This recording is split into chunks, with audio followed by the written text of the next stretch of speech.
Hello, ഇന്ന് വളരെ വ്യത്യസ്തമായിട്ടുള്ളൊരു അച്ചാറിൻ്റെ recipe ആയിട്ടാണ് ഞാൻ വന്നിട്ടുള്ളത്.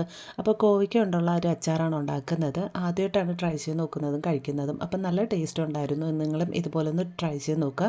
ഇഷ്ടപ്പെടുകയാണെന്നുണ്ടെങ്കിൽ കമൻറ്റ് ചെയ്യാൻ മറക്കരുത്.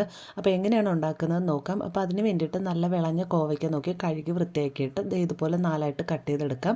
ഉള്ളു കട്ട് ചെയ്തെടുക്കുമ്പോൾ ഇതുപോലെ ഒരു ചെറിയ ഓറഞ്ച് കളറിൽ വന്നിട്ടുണ്ടാകും. ഇതാണ് നന്നായിട്ട് മൂത്ത കോവയ്ക്ക എന്ന് പറയുന്നത്. പിഞ്ചെടുക്കരുത്, ടേസ്റ്റ് ഉണ്ടാകത്തില്ല. അപ്പോൾ അതിൻ്റെ കൂടെ ചേർക്കാൻ വേണ്ടിയിട്ടുള്ള ബാക്കി ചേരുവകൾ നോക്കാം. ഒരു പിടി കറിവേപ്പില, ഒരു കുടം വെളുത്തുള്ളി തൊലി കളഞ്ഞ് ചതച്ചെടുത്തത്, 4-5 പച്ചമുളക് കുഞ്ഞായിട്ട് വട്ടത്തിൽ കട്ട് ചെയ്തത്, പിന്നെ പൊടികളായിട്ട് 4 സ്പൂൺ മുളക് പൊടി, ഒരു കുഞ്ഞു സ്പൂൺ മഞ്ഞൾപ്പൊടി, പിന്നെ കുറച്ച് കായപ്പൊടി, ഉലുവ, ഉപ്പ്, ഇത്രയാണ് ചേർക്കുന്നത്. അപ്പോൾ ഞാൻ നല്ലെണ്ണയാണ് എടുത്തിട്ടുള്ളത്.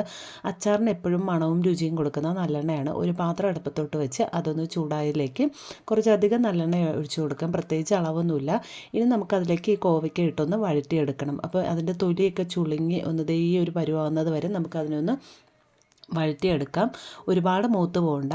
അപ്പോൾ നമ്മൾ അതൊന്ന് മാറ്റി വയ്ക്കാം. ഇനി അത് അതേ എണ്ണയിലേക്ക് തന്നെ നമുക്ക് കടുക് പൊട്ടിച്ചിട്ട് ബാക്കി ചേരുവകളൊക്കെ ഒന്ന് ചേർത്ത് കൊടുക്കുക. അതായത് പച്ചമുളക്, വെളുത്തുള്ളി, കറിവേപ്പില ഇതൊക്കെ ഒന്ന് ചേർത്ത് നന്നായിട്ടൊന്ന് മൂപ്പിച്ചെടുത്തതിലേക്ക് നമുക്ക് പൊടികളും കൂടെ ചേർത്ത് കൊടുക്കാം. അപ്പം അത്യാവശ്യം നല്ല എരിവുള്ള പൊടിയായതുകൊണ്ടാണ് ഞാൻ 4 ചെറിയ സ്പൂൺ എടുത്തിട്ടുള്ളത്. നിങ്ങൾക്ക് എരിവിൻ്റെ അനുസരിച്ചിട്ട് എരിവ് കൂടുതലോ കുറവ് വേണമെന്നുള്ളതിനനുസരിച്ചിട്ട് കൂട്ടിയും കുറച്ചും എടുക്കാം. പിന്നെ മഞ്ഞൾപ്പൊടിയും കൂടെ ചേർത്ത് കൊടുക്കുന്നുണ്ട്. 1 സ്പൂൺ ഉലുവപ്പൊടി, 1 സ്പൂണോളം കായപ്പൊടി, ആവശ്യത്തിനുള്ള ഉപ്പ്, ഇത്രയാണ് ചെയ്ത് കൊടുക്കുന്നത്.